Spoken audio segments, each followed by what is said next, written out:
feel like it's time to start favoring OKC to win it all after what they did to Boston last night? Absolutely not. Hey, look, hold on. Let me say this to you, Molly. I don't have them beating the Boston Celtics, although it was a great game last night. Although Chet Holmgren rose to the occasion, SGA, he set the tone and dominated the game. To me, he was the best player on the floor. I got that.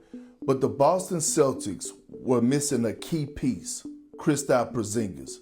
He is so crucial to their offense. He provides balance, right? We're talking about one of the best post-up guys in the NBA. When the Celtics threes are not falling and guys are able to switch to pick and roll, Kristaps Porzingis is the one that take advantage of it.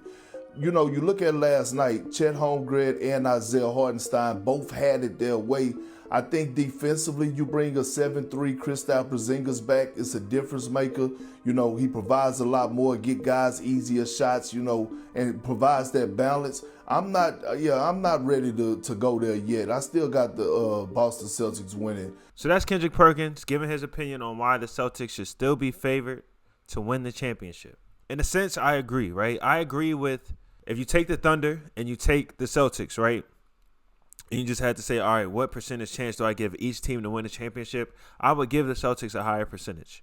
But not because I think if they went head-to-head in the finals, I think they would beat the Thunder. Because right now, after just looking at the regular season, I feel like you have to kind of give that advantage to the Thunder. You have to give that advantage to the Thunder, right? They swept the season series, which it doesn't always mean everything. But to me, it's just the way that they swept the season series. The games have been solid. The games have been close, but they've been beating the Celtics in a way that, you know, Celtics normally beat teams because they are just too talented. They can get downhill and score in the paint, or if you help too much, they'll make you hurt from three. You look at the two games that the Thunder and the Celtics have played. This is what I'm looking at right here. The Celtics are 29 for 109 in 2 games against the Thunder. That is 26.6%. 29 for 109. So that's not a small sample size. For whatever reason, the Thunder are able to guard the Celtics in a way that other teams have not shown they're able to guard the Celtics on a consistent basis. The very first game, they're 9 for 46. Second game, they double down and they go 20 for 63. 20 for 63, right? So it's like, in that game, if you're watching it, it's like the Celtics are just settling. The Thunder are making the Celtics just settle for threes. And it's hard to say that when, you know, everybody knows the Celtics shoot a lot of threes. So when Kendrick Perkins says, you know, all right, when the threes aren't falling, Porzingis is the ultimate mismatch. That is true.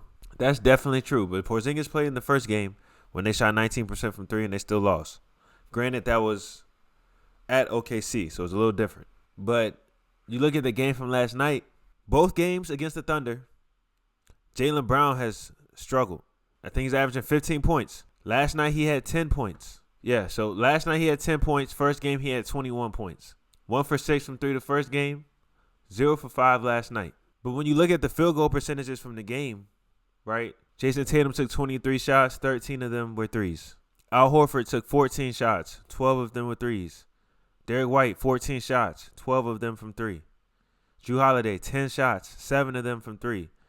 Peyton Pritchard, 10 shots, 9 of them from three. Nobody's getting any other looks but threes, basically except for Jason Tatum and Jaylen Brown. 63 of their 94 shots were from three. If you're not hitting, it's tough to win like that. And like I said, the Thunder are able to make them shoot this way from three. Now, you could say just by chance, okay, they had two bad shooting games in a row against this team, right? How should you look at that? Should I say that's a coincidence? Or is that proof that the Thunder play really good defense against the Celtics? I'm leaning towards the latter. I would give the Celtics the higher percentage to win a championship. One, because I don't see any team in the East really competing with them. I don't look at the Cavs as the same level of threat to the Celtics as I would the Thunder. I think the Celtics have better players and just more experience. It's that simple. So the East, I don't really see much of a problem. So I feel like they're going to get to the finals, right? The Thunder may have to go through some tough teams to get to the finals. The Nuggets are over there. The Lakers are over there. I still don't know how I feel about the Warriors because they're only playing against subpar teams, but the Warriors are over there and they've been playing great. The Timberwolves have been playing a lot better since Julius Randle came back. It's not just the same cakewalk in the West as it is in the East, which is why I would give the Celtics the higher percentage chance to win a championship. But if these two teams go head to head, I got to choose the Thunder. They got the MVP. Derek White and Jaylen Brown both fouled out trying to guard Shai Gilgeous. I seen a lot of people after the game complaining that the Celtics shot 12 free throws, Thunder shot 35. What do you think is going to happen when one team takes 63 threes, over 60 threes, the other team takes 37 threes? The rest of them shots is at the rim. Being aggressive. I would absolutely favor OKC in the series against the Celtics. The only thing with OKC also is just I'm not sure if they're going to make the finals because they don't have experience, which kind of contradicts what I'm saying when I talk about the Cavs, but I think the Thunder are better than the Cavs. Just in a playoff series, I just don't feel like, even though we've seen Donovan Mitchell go crazy, how many times is Donovan Mitchell going to be able to just be like, all right, I got this, put the team on his back? Because the playoffs is just different. It's different than the regular season. The level of detail that goes into game planning and scouting is different. The preparation is different. Every single game, you can come with a different game plan around stopping this one team.